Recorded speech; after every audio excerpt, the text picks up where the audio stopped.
Hello everyone, welcome back to the next video. In this video I will show you how you can use Kubernetes with NextJS API route handlers. So let's get started. So first let me show you the output on my local host. So I have not done anything. I'm just run npm run dev. So here you can see I have this text, and here I am loading some like fake data from my API. Now the API is part of my NextJS application. So in case if you don't know, NextJS is a full stack application, so you can create API within NextJS itself. You don't require any other backend for that. So that's what I have done over here. So let me quickly show you guys the code.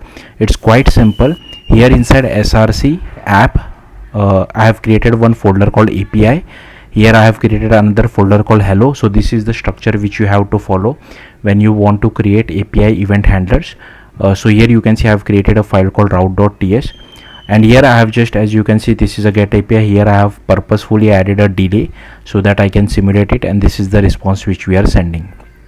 Now if you see my page.tsx over here, you can see I have imported suspense, and this is a data fetcher component which I'll show you shortly. So here I have wrapped this data fetcher component with suspense, okay, so that our h1 is displayed immediately, and this is the loading or fallback till the data loads. And if you see the data fetcher, here I have written it inside components. So here we are just doing fetch. Here we pass the base URL /API/hello, and cache is no store. Here we get the data and we display it inside our HTML element. So okay, that's it. Now let me show you the .environment variables file as well. So here, while running from npm run dev, I am using localhost :3000, but this environment variable will differ for Docker as well as for Kubernetes. I'll talk more about it later on. Alright, so first what I have done is that I have just created one Docker file. I'll quickly go through it. So I'm using node 22 Alpine. Here I have created a working directory. Then here you can see we are copying all these files to our working directory. Then here we just do npm installation, then we copy rest of the files, and then we do npm run build. Then we get a separate instance of node 22 Alpine, and here we create a working directory as well. Then here we create one user group as well. Okay, again this is not really necessary, but I have created it just for the sake of it. And then here we are just copying all the build files to our working directory. That's it. Then here we node environment is production, and we are exposing 3000, and this is where we are starting the application. Now I have also created a docker ignore file. Here you can see I am ignoring this k8s folder as well as node modules folder. Now what I can do is I already have Docker running, and I have so I am not using Minikube. I am using the Kubernetes which is installed along with Docker desktop. I think behind the scene it uses Minikube. So that's why I don't want to install other different software, but if you want to install Minikube, you can do that as well. So here next I'll just stop my server, and first I'll just run this Docker build. So also what you need to do is let me quickly explain this. So docker build -t, this should be your username. If you have not logged in into Docker Hub, you need to log in. Whatever is your username, you can use that. And this is the application name which I have given, my next app 3 v1 dot. Okay, so here we are building our Docker application. That's all we are doing over here.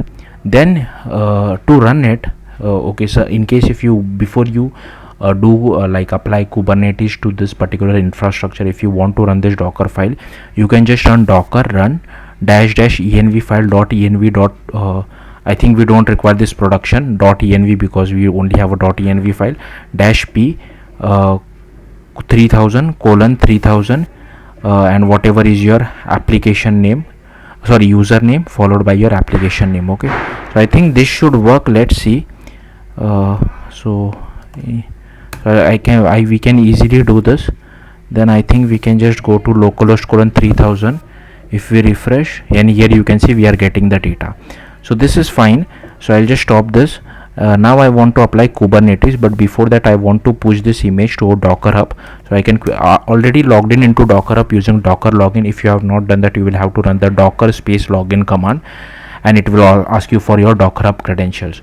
Also make sure this image would be public so anyone can access it, so be careful with it.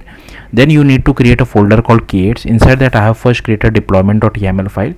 Then this is mostly boilerplate code. Here I have given it some name, metadata name, NextJS deployment. Then here this is the match labels app, NextJS. labels app Next.js, container names Next.js, and this is the name of our image. In case if you have given it some different name, you will have to change it. Definitely you need to change the username over here. And here ports is container port 3000, and here we are getting the environment variable secrets from this particular Next.js secret file which I have created, which should be inside secret.yaml. So let me just show that to you. So here you can see API version v1, kind is secret. So this is the name which gets referenced over here, Next.js dash secret. So that's what we do over here. And here you need to pass this particular base URL, because Kubernetes, because in this particular video I'm using node port, so they just have some random port getting assigned, so I can't know it beforehand what random port it will get assigned. That's why we have to use something like this, Next.js service. Now this name again has been given inside this service.yaml, and this is boilerplate code, okay, default.svc.cluster.local. so inside service.yaml, here API version is v1, kind is service, metadata name Next.js service, spec selector, app Next.js, port 80, target port is 3000, protocol is TCP, and type is node port. That's all we are doing over here. Okay, so here you can see our push has been successful. Then the next command which we need to run is kubectl apply-f k8s. I'll quickly run this. Also so here you can see it has applied it. One more thing, in service.yaml, this name should match the same name which we have inside our deployment.yaml. so over here as well as over here. So it's better you use the same name on all of this and refer the same name over here as well. Okay, once that is done, I'm just running this particular command, kubectl get svc Next.js dash service. Okay, so I'll quickly run this command over here. Once this is done, here you can see this is giving the node port. Now I'm not using this particular node port over here. So what if you remember, the URL for us would be this one. If you go to secrets.yaml, this is the base URL, so you'll have to use this one. So I'll just copy this and I'll open a new tab. Okay,